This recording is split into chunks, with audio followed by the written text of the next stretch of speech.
Now let's go to 2 Kings 18, which you mentioned. Yeah. And so maybe this requires a bit of introduction. Yeah.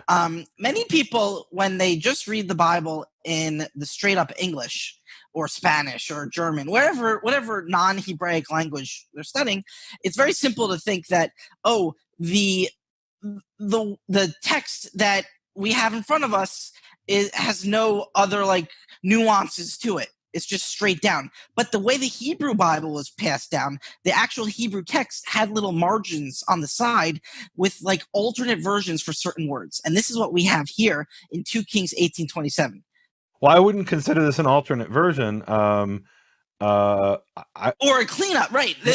In other words, this is here's how I would describe this. I mean, because this is a certain category of kriikativ, which are euphemisms, and that category is when you look at the biblical text in the text, you see one word, but when they read it publicly in the synagogue or in whatever context, they did not read that word because that word was considered offensive, and so they read a different word. Right, and sometimes in rabbinic it's called tikkun sofrim, a fix of the scribes. Well, that's a completely different category, tikkun sofrim. That's where it's changed in the body of the text. Here, the body of the text is left intact, and it has the word charehem, which if I was in Israel right now, I'm not in the U.S., but if I was in Israel, I just said a cuss word, and it's in the Bible, it's in the biblical text, right? It says it right there in front of me in black and white, and then the way it's read in the synagogue is not that word, that cuss word. It's soatam, that which comes out of them, their excrement. Right, it was a little cleaner. Yeah, a little cleaner. And the context here is its famous story that I talk about all the time. I love this story. It's Rav Shakeh, and he talks about the men who are on the walls of Jerusalem. He's talking to the diplomats, the highfalutin leftists, and instead of talking, he said, "I didn't come to talk to you guys. I came to talk to those who are sitting on the wall, eating their blank and drinking their blank." With you, meaning I'm not talking to you guys. I came here to talk because they're trying to get him to talk in Aramaic, and he says, no, I'm going to talk in Hebrew because this is directed at the men on the walls, so they know that you're going to lose this war.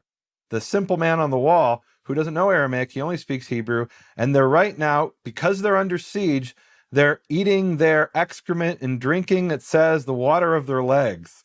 But that doesn't say that in the body of the text. It's in the margin. In the body of the text, it has very vulgar words from the perspective of ancient Israel, and even today. Right, the first word is even today. It's right. After teaching this for so long, I've gotten used to saying,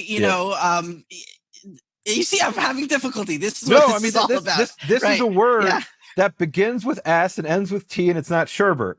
And in Israel, you would use this word like you stub your toe. Not me, of course. But some people, they stub their toe and they would say the word right here in the Bible.